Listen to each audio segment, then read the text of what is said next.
And that was one of the most endearing things of why I wanted you on when I found out how heavily you vetted us for your sister.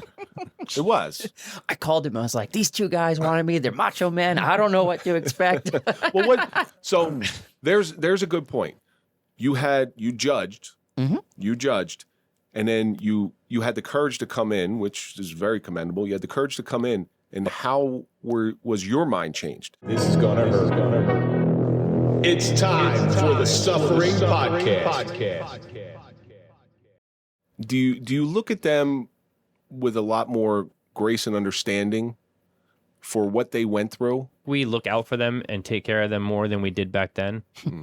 Have a different appreciation for them. You know, kids are very selfish. Kids are always, it's traditional with kids. Kids are very selfish, and because they're not confident, so they think of the world ethnocentrically. The world revolves around them, and they don't think of the effects of what it may have on somebody else. Where, you know, you're living the way you want to live, the way that you were born to live. Your parents probably had a different vision. Did they ever talk to you like, hey, we wanted to have grandkids, we wanted to have all that stuff? Oh, they're still waiting for grandkids. Yeah. I don't think it's going to kind work. of shot that one in the foot. You and Nick, I don't know, dude. He was the last hope. although I did. Well, let's think about that. Time out here. Time out 1 minute.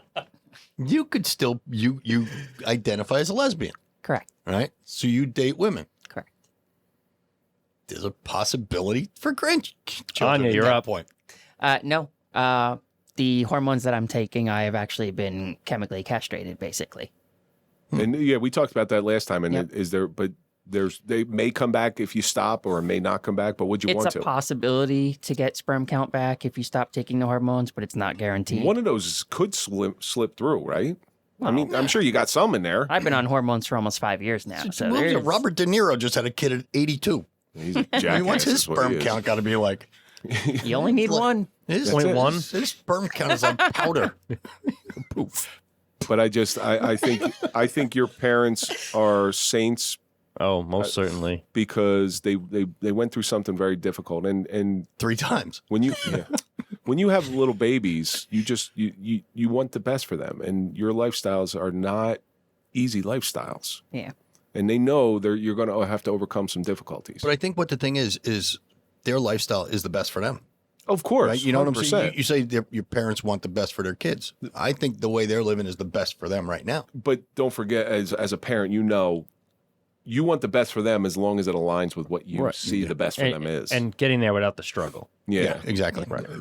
What do you think the hardest thing that you both had to struggle with? Self-acceptance. That's a big one, because that was something that I wanted to talk about. How do you support yourself? Yep. That's the reason, like you said, you'd know better than that you don't come out for a long time. Yep. There are people that don't come out until they're 50 or 60 because they can't accept themselves, fear of public, and it takes a lot. And I'm sure the suicide rate is huge in the LGBTQ community. Double? It's almost 50%. It's unfortunately, it's doubled since COVID. Wow.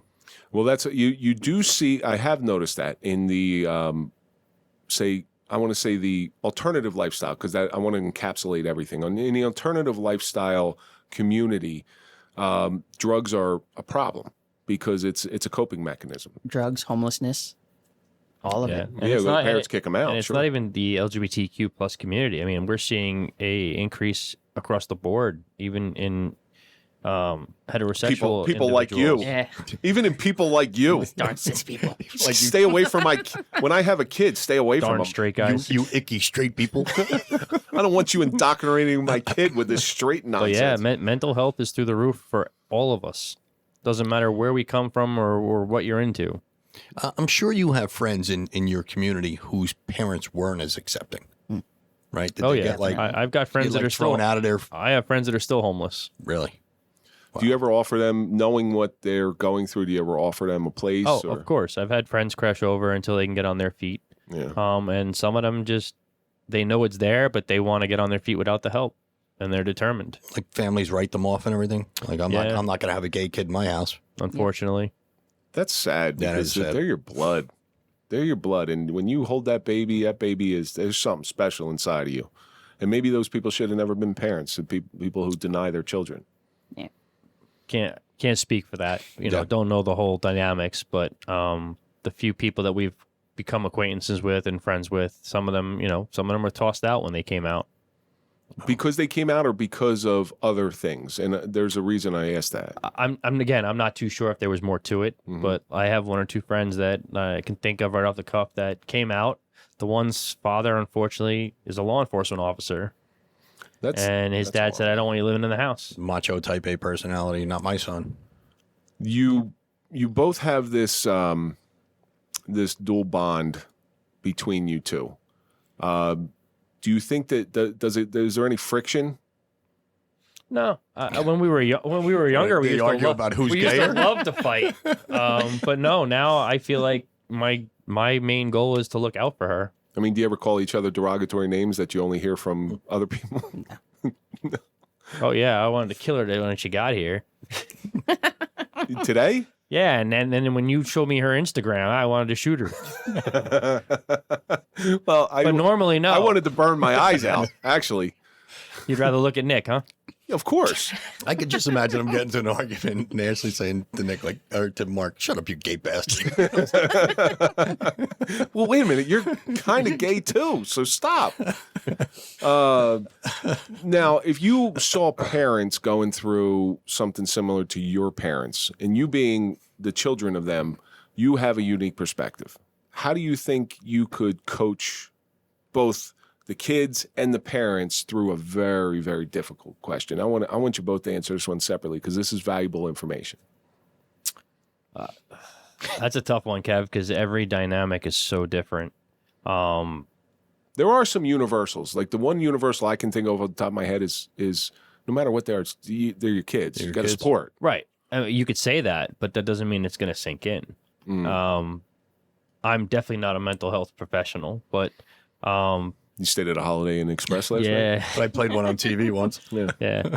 I mean, you need guidance. I would be better off helping the child. But maybe your parents, it's time for them, if they really want to be ambassadors for both of you, maybe they need to support You groups. can ask them. I will. I've been trying to get in front of you. I'd love to hear that conversation. Bring them in. It's like, I'll say, first of all, I want to admit that I'm straight. Okay. On camera. Good luck with that one. No, I actually would really love to talk to your parents and get their perspective. We could try. I don't know how far you're going to get. We could blur out their faces. And deepen their voices. Voiceover. Yeah, do like what is the samurai movies? Pixelate the The screen. Kung Fu movies. I don't tell think Andrew's ready. What would you tell the kids? You'd have to talk to them, find out what they're struggling with, what their questions are, and try to just guide them as best you can. And then there's organizations like P-Flag, which are parents of LGBTQ families, where the parents could get advice from other parents that have gone through it. Because there's lots of organizations out there. Because it's kind of like being a parent for the first time. Like I had no idea what the hell I was doing. I had no idea what I was doing. I learned, Right. but I had resources.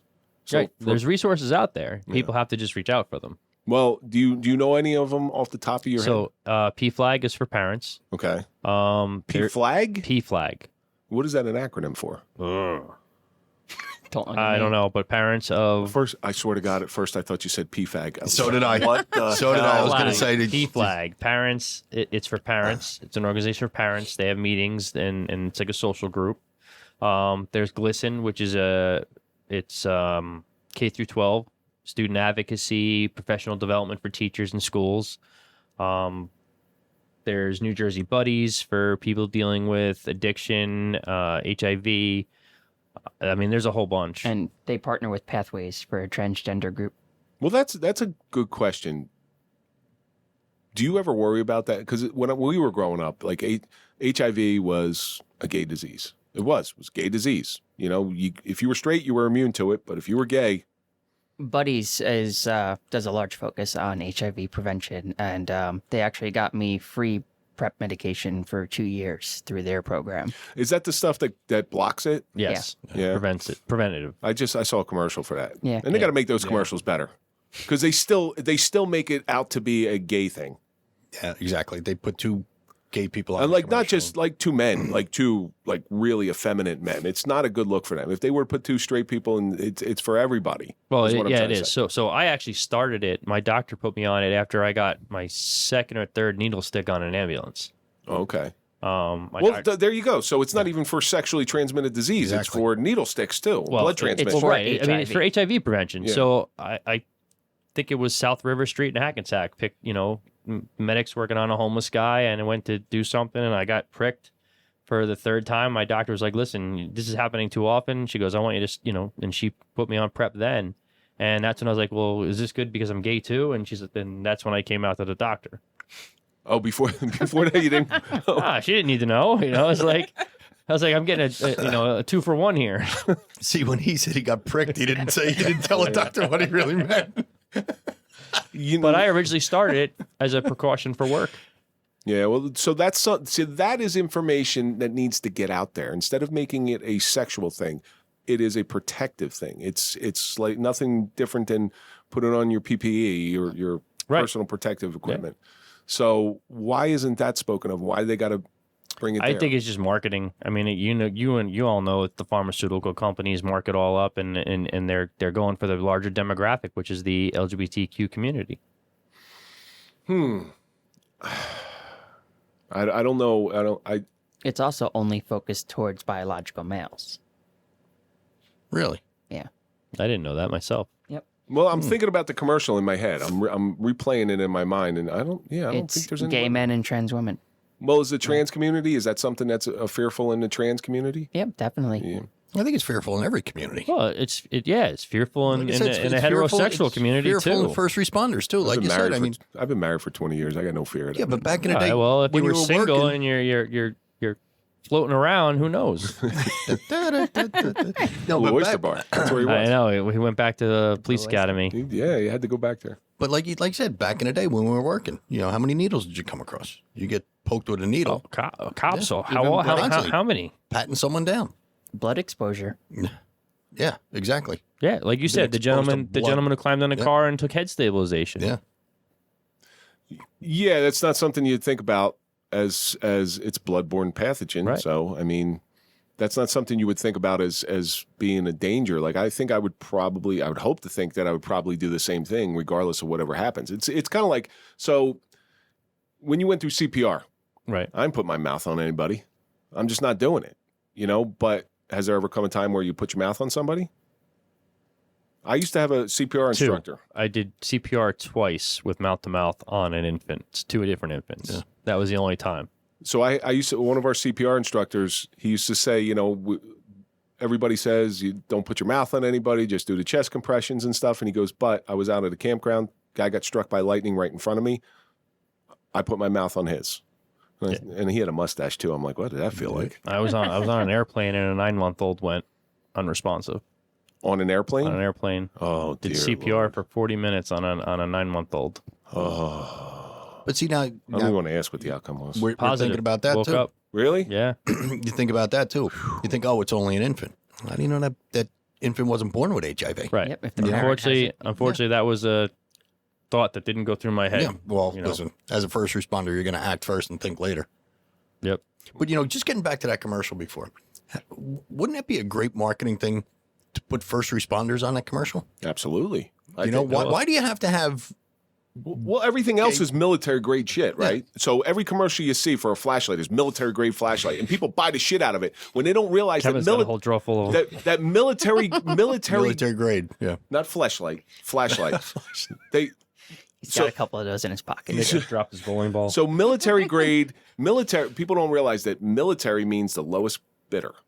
So it's the shittiest stuff. It's not the best stuff, but they put military grade out there. So if they put military grade anti-HIV, people will buy the shit out of it. So why market it that way? Why make it cost $120 a pill? Is that what it costs? I think it came down a little bit now, but yeah. Wow. Now, I'm assuming insurance doesn't cover it. It's like $1,200 when I fill my prescription every month. Oh my God! And insurance has no. part. Well, yeah, insurance covers it once okay. once you get past your deductible. Oh, Everyone's insurance plan's got And different it's deductibles. Different. My insurance, I worked for a hospital. My insurance wouldn't cover it, which is why I had to go to Buddies and get it through them. Black market. I have to commend your whole family, both you, your brother, and your sister, for sticking with each other through some difficult times. And I know, listen, you're no different than any brother and sister. I'm sure you have your disagreements, Oh yeah. but it's cool to say you always got your back. Mm-hmm. And that was one of the most endearing things of why I wanted you on when I found out how heavily you vetted us for your sister. It was. I called him. I was like, these two guys wanted me. They're macho men. I don't know what to expect. Well, what? So there's a good point. You judged, and then you had the courage to come in, which is very commendable. You had the courage to come in, and how was your mind changed? Not how our mind was changed. We've spoken very openly about how our mind was changed. How was your mind changed? She came in after both of your backgrounds cleared. She paid for us to get Well, vetted. you know our community. Everybody knows it's somebody. Well, you have to. I imagine you have to vet the people you're around a little closer. Not so much. I think she took I'm yours just- on good faith. I just Well, go 'cause out. she was referred to us by what? EMS Eric. Eric, yeah. Yeah. I just go out, put myself out there the way I am, and if you don't like it, that's your problem. We don't have to be friends. But once you were in here, what? You guys, I was actually telling my friend on the way here, I was like, you guys made it so comfortable the first day I came in. I was so anxious and nervous, and then I sat down with you. You made it easy. Within 5 minutes, you forget there's a microphone in front of you. Yep. And then I was cracking jokes at you guys by the end of it. Well, that's what we want, because we want to have that open conversation. Mark, I mean, you had. She laid the track. Yeah, I just had to ride the rail. You just That's had to it. ride You the like rail. that. Yes. Was your mind changed at all when you sat in here? Oh yeah. I mean, like I said, she called me up. She's like, "Hey, I'm going to go be on a podcast," and I was like, "You're going to do what?" And she goes, "Oh yeah, they're two cops, or used to be cops, or something like that." And I was like, "Wait a minute, what?" So did a little bit of research, listened to a little bit of your podcast, the first couple episodes, Prairie Fire.